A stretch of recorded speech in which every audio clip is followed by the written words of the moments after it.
Okay, y'all, so continuing on with number 5, one thing I was going to call to your attention, I was going to type this in the y equals and let us look at it. I've already got it typed in, 2x minus 1 squared, and we're going to hit graph, and it just looks like that. You know, obviously, it was a minus 1, which, you know, actually knocks it to the right 1 unit, and so that's how, you know, that's where that came from. It's greater than, so we were shading above, so that's why it's shaded inside the curve.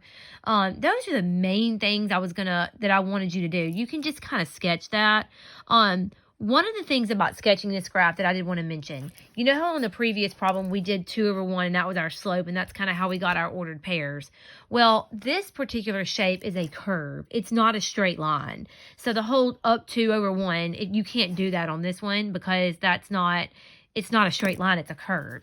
And so that's not going to work the same. So that little, you know, you've got to have a straight line like a V for you to be able to do the slope thing. So just wanted to kind of call that to your attention. The only way really a sketch is going to be fine for this as far as I'm concerned. Like, it's going to be multiple choice anyway. So you could just kind of sketch it, honestly. If, you know, like if you needed to, it's shaded in here. It'll be multiple choice on a test, so you'll be able to know. You know, if I had multiple choice, I might have one down here, I might have one over here. I'm basically testing, do you know where it's supposed to be shaded, and do you know where it moved to? It moved to the right. That's kind of what I'm testing. So I'm not going to, you know, necessarily, don't worry about it being exact. The only reason why I showed you the exactness over here is just because I could.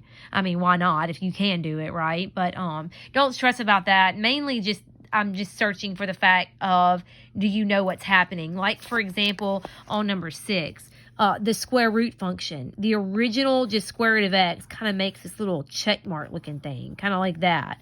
And so I'm going to be looking for, do you know that it's going to move up a unit and right 2 units? So it's going to kind of start right there. And, of course, it's less than, so you're going to shade below. That's the main thing I'm looking for. Let's look at that one in our y equals. Let me type that in. So if you have the square root of x minus 2, and then outside of that, you say plus 1, and I've already got it on my greater than, and let's look at what that looks like. So see how you have that little thing, it just kind of like starts right there and then goes over, just like what I drew right there, and it's greater than, so that's the reason why they shaded above. So the main thing I'm looking for, you know, obviously I just kind of sketched it, it wasn't exact, but that's kind of the main thing I'm looking for, it's just a sketch. All right, so last video will be 8, 9, and 10. I'll do one of those real quick, and then we'll be good to go.